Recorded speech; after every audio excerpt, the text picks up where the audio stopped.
Juliet Brodsky speaking with a very important denizen of the bar here at Wentworth, 11th floor, and he is the longest-serving clerk, I believe, here at the New South Wales Bar, Paul Daley, who is no longer, as this article says, 40 years not out. He's actually just over 50 years out. 51 to be exact. Starting once upon a time here as a fresh-faced 16-year-old. Yeah, I started in 1961 as a 16-year-old, and I came to the floor when this building we're sitting in now was not built. So they had only the 180 Phillip Street had just been completed, I think, about 4 years prior to me starting in 1961.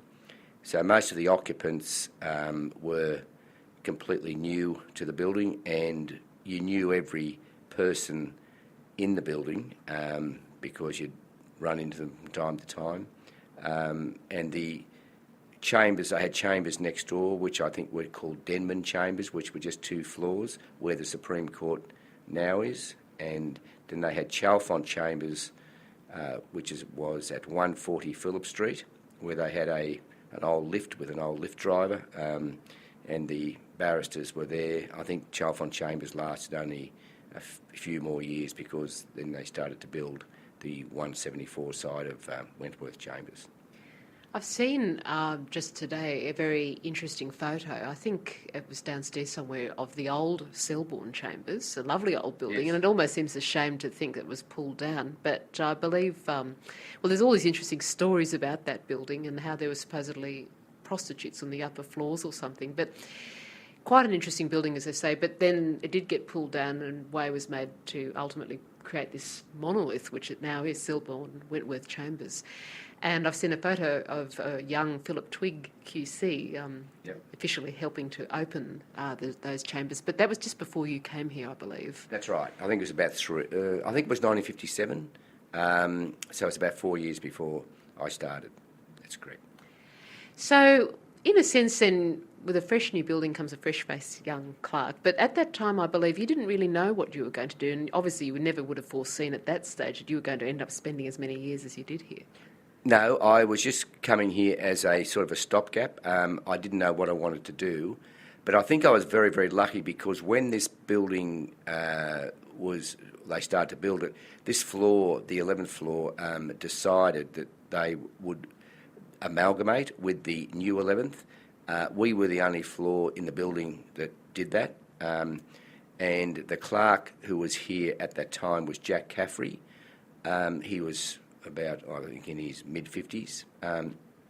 And they decided when they were going to amalgamate, they said to me, would I stay on as the assistant clerk, and we'd work together, and we used to do different jurisdictions. He would do Supreme Court and Court of Appeal, and I'd look after the District Court and the divorce courts.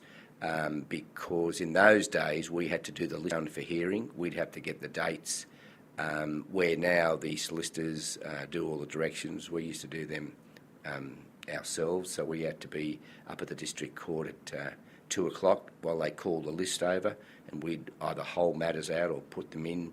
Then we'd go and get the list from the Supreme Court, and again, the list clerks there would be fairly accommodating, and we could maybe get a matter stood over for a day or two, and to suit counsel as long as you had the other side in agreement.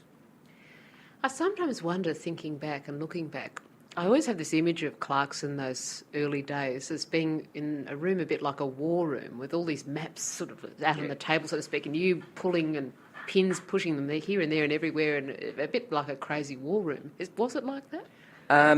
Look, it used to be. I can remember vividly Edgar Marks on the 5th floor. You couldn't see his desk from papers. He'd have stuff everywhere.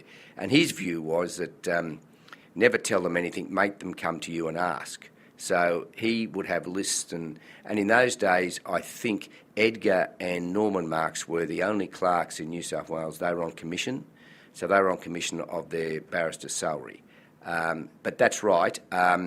In those early days, there was so much more work which was flowing around. The common law and the workers' comp and the undefended divorce, there was an enormous amount of work between the hours of 4 and 5. So there was briefs going everywhere. I'd have sometimes 10 briefs, and solicitors would ring up and ask you to just take note of matters they had on different days for me to allocate counsel to do those matters. So that's right. In those days, there were briefs everywhere. Now it's changed a bit because there's no workers' comp and there's not much common law. So it's a different ballgame.